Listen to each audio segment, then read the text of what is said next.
Satu cerita kembali gua dapat dari bapak.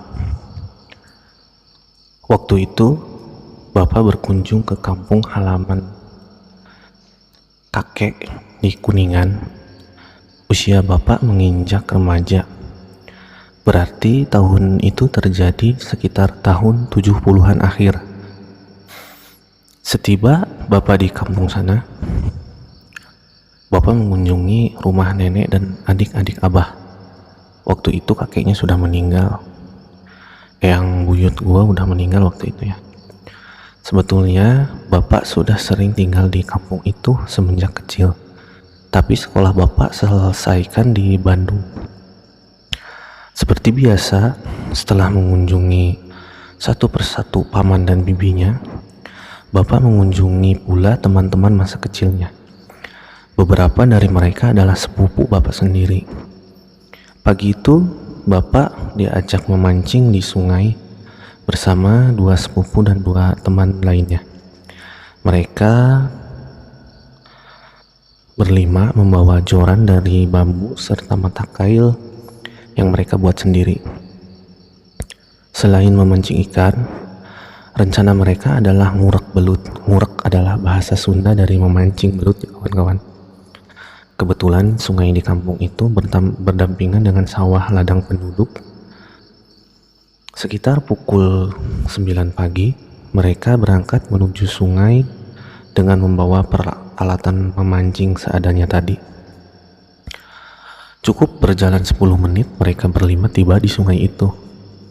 Hamparan sawah menghijau menyambut mereka. Padi-padi yang baru tumbuh sangat cocok untuk memancing belut, karena tidak disulitkan dengan tanaman padi yang tinggi. Bapak memilih memancing ikan. Beliau memasang umpan dari cacing yang didapat dari bawah pohon pisang busuk. Setelah joran pancingnya siap, bapak menyusuri sungai untuk mencari spot yang banyak ikannya. Mereka memang berangkat bersama-sama, tapi setiba di lokasi memancing, mereka tidak sadar memisahkan diri.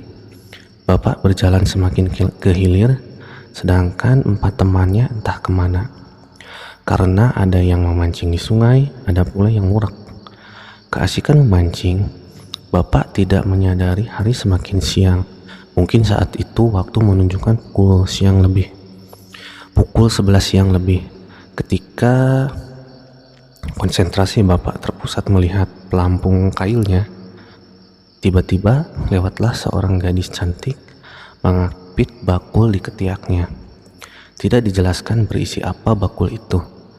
Bapak kemudian basa-basi bertanya. Sudah sifat laki-laki cenderung iseng ketika ada wanita cantik, apalagi di tempat yang sepi. Terjadi dialog seperti ini. Dari mana mau kemana, Neng? Tanya bapak. Si gadis tersenyum manis, tidak langsung menjawab. Mungkin malu atau jaim ya, bahasa anak sekarang. Setelah beberapa detik gadis itu menjawab, habis mencuci mau pulang. Oh, sendirian aja, tanya bapak lagi. Iya, jawab gadis itu lagi. Meski sedikit malu-malu, bapak iseng menawarkan diri mengantar gadis itu ke rumahnya. Bukan malu tapi modus mungkin ya. Walau kelihatan ragu, si gadis itu pun menjawab dengan anggukan kepalanya. Berjalanlah mereka bersisian sambil mengobrol ringan dengan candaan. Perjalanan mereka cukup sulit karena melewati pematang sawah. Pematang sawah itu licin dengan jalur naik turun. 15 menit kemudian mereka tiba di sebuah rumah. Keadaan rumah itu cukup menyenangkan, kata bapak. Karena berada di tengah sawah juga tanpa tetangga. Rumah itu hanya satu-satunya di sana. Rapih dan resik, kata bapak. Keadaan rumah itu di halaman depannya terdapat taman kecil ditumbuhi bunga-bunga aneka warna, melambangkan si pemilik rumah mencintai keindahan. Si gadis meminta bapak menunggu di beranda depan rumahnya dengan alasan orang tuanya tidak berada di rumah. Tak lama berselang, si gadis keluar membawa baki berisi minuman serta singkong rebus yang masih mengepul. Kalau bapak jeli, ada keanehan yang bisa dilihat. Mana mungkin merebus singkong secepat itu, sedangkan si gadis mengatakan orang tuanya tidak berada di rumah. Kalaupun dibiarkan di atas tungku, singkong itu akan hangus karena kekeringan air di pancinya. Kembali lagi ke cerita. Bapak yang kebetulan haus karena tidak membawa minum dari rumah, langsung menghabiskan air dalam gelas dengan 3 kali teguk. Sekerat singkong yang masih mengempul bapak kunyah dengan lahap. Si gadis hanya tersenyum melihat bapak lahap makan di depannya. 2 kerat singkong ditambah lagi segelas air bapak habiskan. Tiba-tiba bapak merasakan kantuk yang luar biasa.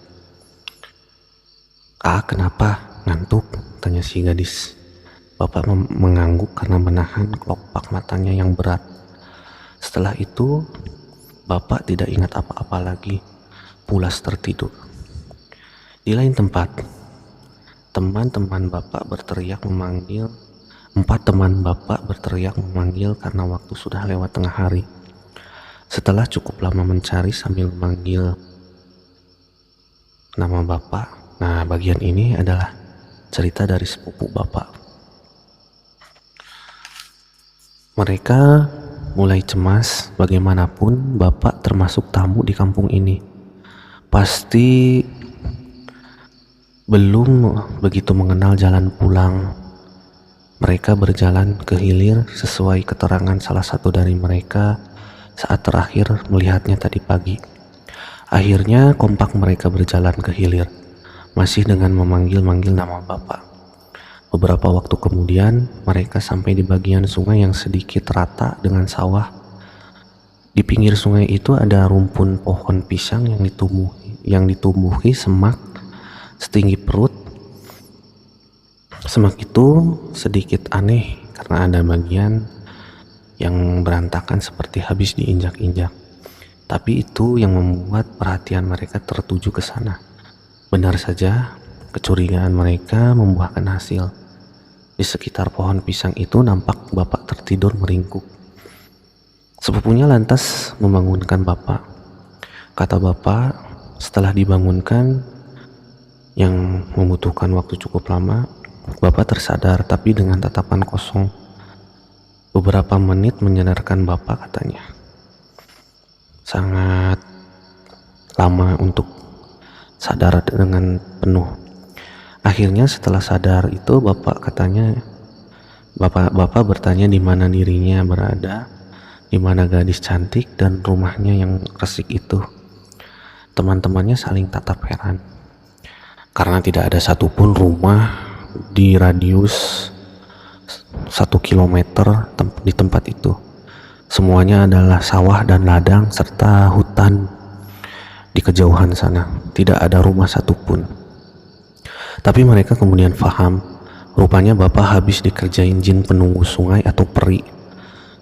Keempat temannya seketika mengajak bapak pulang dengan tergesa-gesa, tanpa memperdulikan joran dan hasil pancingan mereka yang lumayan banyak itu. Setiba di kampung, nenek berinisiatif memanggil orang pintar atau sesepuh di kampung untuk mengobati bapak dan agar kesadaran bapak kembali pulih serta pengaruh jahat dari peri sungai itu hilang seluruhnya dari bapak. Nenek bapak memarahi mereka semua yang tidak kenal waktu kalau memancing. Memang peri sungai sering jahil menjelang tengah hari, tidak seperti jin-jin dari golongan lain yang selalu menggoda dan mengganggu manusia ketika malam hari. Peri sungai ini mempunyai keanehan dari golongan jin yang lainnya. Mereka suka mengganggu orang-orang yang berada di sungai ketika tengah hari menjelang. Menurut kepercayaan warga pula, kalau di tengah hari itu jangan pernah mendekati area sungai yang sepi, apalagi yang merupakan lubuk atau bagian terdalam dari sungai, karena peri sungai suka mencari korban di daerah itu. Dengan istilah lelem samak yang menggulung orang ketika berada di dalam sungai dengan gelombang yang tiba-tiba muncul dari bawah. Tapi dengan kejadian itu, dengan pengalaman itu, Bapak tidak pernah kapok untuk memancing di sungai, karena sensasi yang didapat dari tarikan ikan di sungai itu berbeda seperti tarikan ikan yang berada di kolam, karena kita benar-benar tidak mengetahui hasil dari memancing di sungai, yang kadang-kadang kita tidak dapat satupun. Bahkan kalau kita beruntung, kita bisa membawa sekarung ikan dengan berbagai jenis. Untuk pengalaman ini gua share, dan gua pun mendapatkan pengalaman ini dari Bapak ketika memancing pula, dan gua beberapa kali mengikuti Bapak memancing ke sungai sambil menceritakan kisah masa lalunya, pengalamannya. Tentu pengalaman dikerjain peri sungai ini. Seperti itu ceritanya, mungkin tidak terlalu horor buat kalian kawan-kawan pendengar, karena cerita ini diceritakan secara singkat, dan gua pun masih belajar dalam storytelling, menceritakan pengalaman-pengalamannya. Mudah-mudahan kedepannya pembawaan cerita gua akan semakin enak didengar dan sesuai dengan yang diharapkan oleh kawan-kawan pendengar. Mohon maaf atas segala kata, mudah-mudahan cerita ini menghibur kawan-kawan semua. Terima kasih atas dukungan, share, like, dan subscribe-nya. Wassalamualaikum warahmatullahi wabarakatuh.